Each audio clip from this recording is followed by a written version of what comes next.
Hello दोस्तों, मैं Deepanshi Khandelwal, third year MBBS student. आज हमारे साथ है रवि सर, जो अचीवर्स एकेडमी स्कूल के ऑनर हैं। आज हम उनके साथ बैठ के बातचीत करके ये जानेंगे कि स्कूल लाइफ में जो स्टूडेंट्स होते हैं उनके लाइफ में पढ़ाई के साथ साथ जो एक्स्ट्रा करिकुलर एक्टिविटीज़ है और जो अदर चीज़ें उस पर बच्चों पे क्या इफ़ेक्ट पड़ता है। तो सर, सबसे पहला सवाल आपके लिए ये है कि दीपांशी जी, सबसे पहले तो मैं आपका शुक्रिया अदा करना चाहता हूं कि आज आपने मुझे मौका दिया, एक ऐसा मंच प्रोवाइड किया कि मैं वाकई में स्कूल के डायरेक्टर तो हूं ही, टीचर भी हूं, तो हो सकता है कुछ बेनिफिट हमारे जो स्टूडेंट देख रहे हैं उनको आपके माध्यम से और इस चैनल के माध्यम से हो। तो एक बार फिर से आपको बहुत बहुत धन्यवाद कि आपने मुझे इन्वाइट किया। धन्यवाद सर। अब आप अपने क्वेश्चन पूछ सकती हैं। जी सर, मैं सबसे पहले ये पूछना चाहती हूँ कि आजकल के बच्चे पढ़ाई से हटकर दूसरी चीज़ों में ज़्यादा ध्यान लगाने लग जाते हैं, फ़ोन चलाना, गेम्स में। बिल्कुल, आपका क्वेश्चन बिल्कुल सही है कि आजकल का जो स्टूडेंट है वो पढ़ाई से कहीं डाइवर्ट हो रहा है, अदर चीज़ों में ज़्यादा इन्वॉल्व है। तो प्रियांशी जी, इसका कारण एक नहीं है, इसके अनेकों कारण हैं। इसका सबसे बड़ा जो इस समय कारण हमें देखने को पता चलता है तो एक सोशल मीडिया है, जिसका इम्पैक्ट बहुत ज़्यादा हो गया है। आप इंस्टाग्राम देख लीजिए, आप व्हाट्सअप देख लीजिए, स्नैपचैट देख लीजिए, तो इसमें बच्चा बुरी तरह से फंस चुका है। अब यहाँ से उसको निकलने के लिए सही मार्गदर्शन की ज़रूरत है। अब वो मार्गदर्शन कौन कर सकता है? या तो उसके अभिभावक करें, या तो हम टीचर्स की ये ड्यूटी है कि हम उसे सॉल्व करें। हाँ। तो एक तो सोशल मीडिया का इम्पैक्ट होना, दूसरा मनोरंजन, आकर्षक मनोरंजन की मैं बात करना चाहूँगा कि पढ़ाई तो आकर्षक मनोरंजन का साधन हो नहीं सकता। आकर्षक मनोरंजन के साधन उसके सोशल मीडिया में फिल्म हो सकती हैं। हाँ। आजकल वेब सीरीज आती हैं, वेब सीरीज हो सकती हैं, शॉर्ट फिल्में हो सकती हैं। इसके अलावा भी कई आकर्षक चीज़ें हैं जिस पर उसका ध्यान ना चाहते हुए भी चला जाता है। तो एक ये रीज़न है। तीसरा दीपांशी जी, सबसे बड़ा इम्पॉर्टेंट है, मैं आप सबको बताऊं, बच्चों पर प्रेशर, पढ़ाई का प्रेशर होना बहुत इम्पॉर्टेंट इस समय। क्योंकि क्या है कि अभिभावक ये चाहता है कि हमारा बच्चा 95, 97 या फिर रैंक हासिल करे। हो सकता है बच्चा उस लेवल पे कैपेबल ना हो। अब हमें ये समझना चाहिए, अभिभावक को ये देखना पड़ेगा कि बच्चा किस लेवल का है। लेकिन हर अभिभावक तो यही चाहता है कि उसके बच्चे का परसेंट अच्छा बने। हाँ। उसके ऊपर प्रेशर बहुत ज़्यादा आता है, इस वजह से उसका ध्यान कहीं ना कहीं भटक रहा है। इसके अलावा भी यदि हम बात करें तो सही मार्गदर्शन, बच्चों को इस समय सही मार्गदर्शन की ज़रूरत है। लेकिन बच्चों को मार्गदर्शन जिस हिसाब से मिलना चाहिए प्रेजेंट में, वर्तमान की जनरेशन में, उस हिसाब से कहीं ना कहीं वो उसको मिल नहीं पा रहा है, सीधी सी बात है। आगे यदि हम बात करें, एक इन्वायरमेंट भी एक बहुत बड़ी प्रोसेस है। इन्वायरमेंट का मतलब है कि बच्चा किस माहौल में ढह रहा है, फैमिली का बैकग्राउंड कैसा चल रहा है, उसके दोस्त कैसे हैं, जिसके साथ वो सफ़र कर रहा है या फिर जिसके साथ वो स्टडी में इन्वॉल्व है। तो इन्वायरमेंट एक समस्या है ये भी। तो इन सब पॉइंट को आप देख सकती हैं कि इसीलिए इन सब पॉइंट को यदि हम काउंट कर लें तो बच्चा पढ़ाई में ना जाकर अदर चीज़ों में इन्वॉल्व हो रहा है। बहुत सही। और सर, एक और डाउट ये था कि कोविड के बाद तो पूरा ही जो पढ़ाई थी ऑफलाइन से ऑनलाइन शिफ्ट हो गई। आपको क्या लगता है, स्टडीज़ में ऑनलाइन ज़्यादा इफेक्टिव होता है कि ऑफलाइन स्टडीज़? मैं आपको बताऊं, आप हमने एक कहावत पढ़ी है, हर सिक्के के दो पहलू होते हैं। तो सोशल मीडिया जो ऑनलाइन प्लेटफॉर्म है उसके भी दो पहलू हैं, नकारात्मक भी है, सकारात्मक भी है। अगर हम बात करें कि सबसे पहले नकारात्मक की बात कर लेते हैं कि नकारात्मक क्या हो सकती हैं सोशल मीडिया की चीज़ें। तो जब हम नकारात्मक में जाते हैं तो एक तो समय की बर्बादी। समय की बर्बादी का मतलब क्या है कि जब हम अपने रील्स को स्क्रॉल कर रहे होते हैं इंस्टाग्राम में, तो हमें एक्चुअली में पता नहीं चल पाता कि हमने 2 घंटे बर्बाद किए, 3 घंटे बर्बाद किए, स्क्रॉल पे स्क्रॉल करते जा रहे हैं, नई रील्स देखते जा रहे हैं। तो एक तो सबसे बड़ा हमारा समय वहाँ पे खत्म हो जाता है। दूसरा, हमारा ध्यान भटकता है। अगर मान लीजिए हम पढ़ भी रहे हैं लेकिन हमारा ध्यान मोबाइल पे इन्वॉल्व है कि मैसेज आए कि नहीं आए, इंस्टाग्राम ओपन है नहीं ओपन है, तो हमारा ध्यान भटक रहा है। आगे यदि हम बात करेंगे तो एक तो गलत दिशा में, आजकल ट्रेंड का ज़माना है, हर कोई व्यक्ति ट्रेंड हासिल करना चाहता है कि कैसे नंबर 1 बने। ट्रेंड बनाने के लिए सोशल प्लेटफॉर्म पे इंसान कुछ भी कर रहा है, बस उसे फेमस होना है। अब बच्चे के ऊपर बहुत इंपैक्ट पड़ता है क्योंकि वो जिस एज से गुजर रहा होता है स्टूडेंट लाइफ में, वो मैटर करता है। तो जब वो ट्रेंड देखता है कि यार ये व्यक्ति तो यार ऐसा करके इतना कमा रहा है, तो वही बनने की वो कोशिश करता है, तो वो गलत डायरेक्शन में कहीं ना कहीं मूव हो जाता है। अगर हम बात करें तो कैरियर की भी, अब क्योंकि उसने गलत डायरेक्शन देख लिया है तो हो सकता है वहाँ उसका कैरियर अच्छा न बन पाए। ये तो हो गई नकारात्मक। सकारात्मक चीज़ें बहुत अच्छी हैं इसकी। अगर स्टूडेंट समझदार है या फिर उसको हम गाइडेंस दें, हाँ। माता पिता के द्वारा दें, टीचर्स के द्वारा दें, एक अच्छा दोस्त भी गाइड कर सकता है, तो आप देखेंगे कि ऑनलाइन से बेहतर प्लेटफॉर्म मेरे हिसाब से प्रेजेंट टाइम में कुछ नहीं हो सकता। क्यों?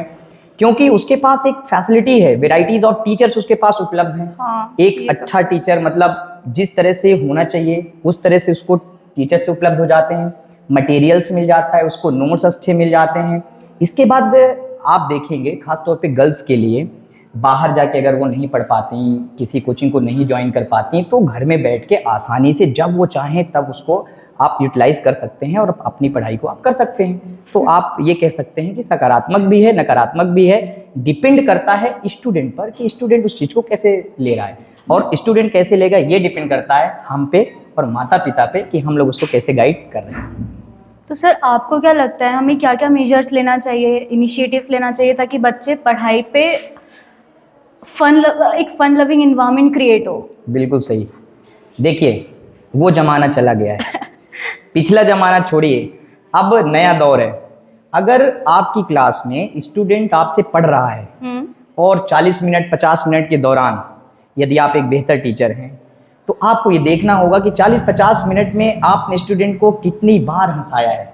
अगर आप उनको हंसा सकते हैं, अब हंसाने का मतलब ये नहीं कि आप कुछ भी बातें करें, आप जो स्टडी मटेरियल उनको प्रोवाइड कर रहे हैं, जो आप उनको नॉलेज दे रहे हैं, उसमें आप फन ला सकते हैं। पढ़ाने में भी बहुत मज़ा आता है यदि आप एक बेहतर टीचर हैं। तो आज के टीचर भी बहुत सारे आप देखे होंगे, ऑनलाइन टीचर भी देखे होंगे, बहुत अच्छे फन का यूज करके मज़ेदार टॉपिक्स बना सकते हैं। तो आपको बच्चों को अपनी ओर खींचना पड़ेगा कि 40 मिनट 50 मिनट बच्चा आपको गहराई से सुने, आपकी बातों को जाने, तो आप क्रिएटिव कर सकते हैं, और टीचर से बड़ा क्रिएटिव कोई हो नहीं सकता। वो तो है।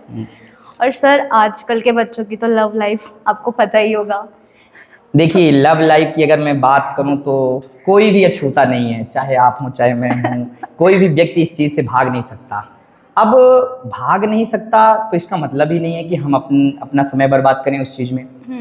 9 to 12 एक ऐसी एज है कि हम उस एज में ना चाहते हुए भी स्टूडेंट लाइफ में वो गलतियां हम करते हैं। तो इसके लिए हमें ये देखना है कि अभिभावक अपने बच्चों पे थोड़ा नज़र बना के रखें कि हमारा बच्चा क्या कर रहा है, किस चीज़ों में इन्वॉल्व है। अगर लव में इन्वॉल्व है तो उसको समझाया जा सकता है, बताया जा सकता है कि बेटा ये समय लव के लिए नहीं बना है। 9 to 12 या फिर आगे कॉलेज में जब आप जाते हैं तो ये समय है आपके कैरियर बनाने का। आप अपना कैरियर बनाइए, एक बार आप कैरियर बनाएंगे, पैसा कमाएंगे, तो ये लव तो ऐसी चीज़ है कि आप इसे बाद में भी पा सकते हैं। जैसे कि मैंने कहीं सुना है कि सलमान खान आप देख लीजिए 60 साल में भी लव हासिल कर सकता है। बिल्कुल सर।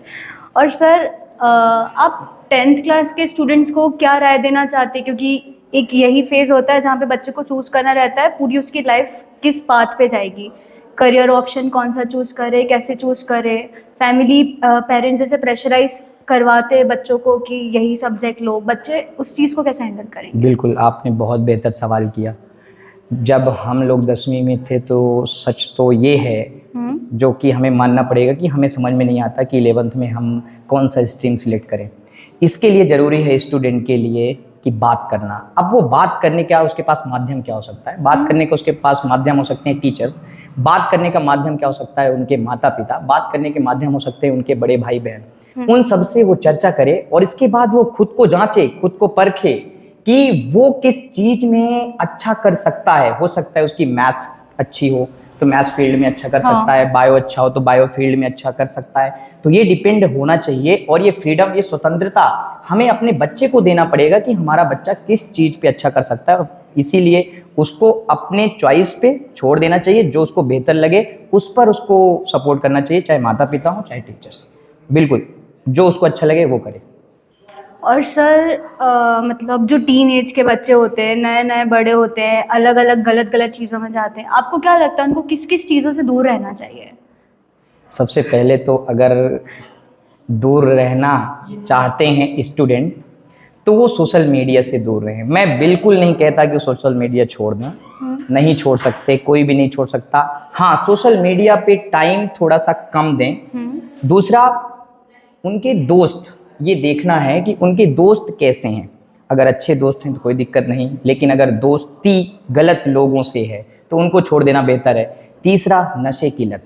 सबसे इम्पोर्टेंट है नशे की लत। स्टूडेंट को नशे की लत से बहुत ज़्यादा दूर रहने की आवश्यकता है ताकि वो अपने कैरियर को आगे बढ़ा सके और अपने माता पिता का सपना पूरा कर सके।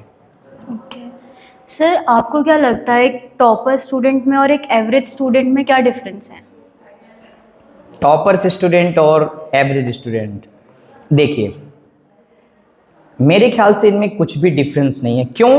क्योंकि दोनों के पास दिमाग एक जैसा है। दोनों के पास मेरे ख्याल से अगर हम ब्रेन की वेटेज की बात करें तो दोनों के पास एक जैसा दिमाग है, कहीं स्पेशल से किसी के पास दिमाग आया नहीं है। टॉपर्स बच्चा टॉपर्स इसलिए हुआ है क्योंकि उसने अपने आप को जांचा है, अपने आप को समझा है, समय का सही उपयोग किया है, टीचर्स की बातों को फॉलो किया है, माता पिता की बातों को माना है और फिर सबसे ज़्यादा उसने अपने आप को समझा। अपने आप को समझने का मतलब ये है उसने अपने कैरियर को समझ लिया है कि आने वाले समय में उसको क्या करना है, इसलिए उसका पूरा ध्यान, पूरा इन्वॉल्वमेंट पढ़ाई की तरफ है।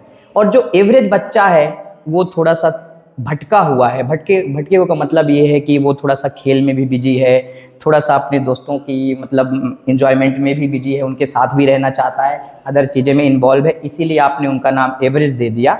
और जो बच्चा सिर्फ पढ़ाई पे ध्यान रहा है वो टॉपर्स है। बाकी मेरे ख्याल से कोई डिफरेंस नहीं है, सबके पास दिमाग एक जैसा है, जो जितना मेहनत करेगा वो उतना आगे जाएगा। मतलब तो फिर आपको क्या लगता है कि बच्चों को सिर्फ पढ़ना चाहिए कि एक्स्ट्रा करिकुलर एक्टिविटी में भी इन्वॉल्व होना चाहिए? मैंने ये बिल्कुल नहीं कहा बच्चों को सिर्फ पढ़ना चाहिए।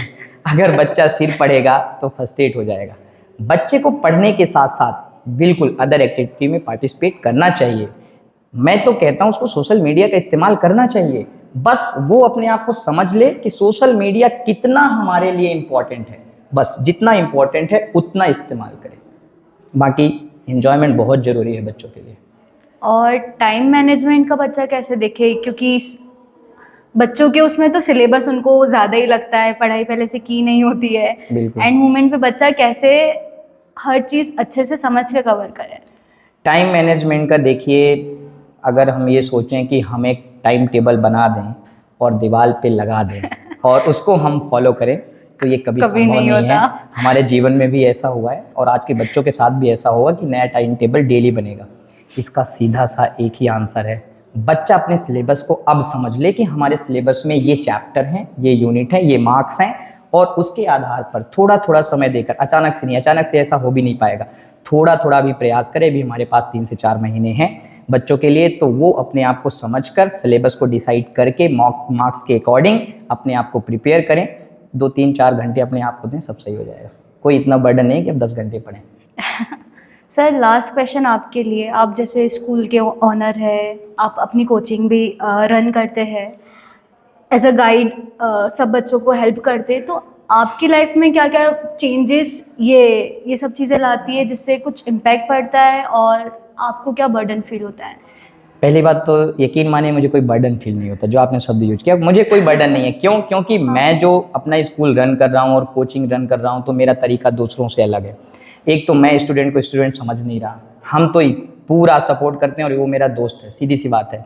चाहे, हाँ बिल्कुल, स्टूडेंट मेरा दोस्त है तभी तो वो मुझे अपनी प्रॉब्लम बता पाएगा, अपनी समस्या बता पाएगा कि वो कहाँ से गुजर रहा है। अगर मेरा बिहेवियर बिल्कुल टीचर जैसा होगा तो अपनी प्रॉब्लम बता नहीं सकता, शेयर नहीं कर पाएगा।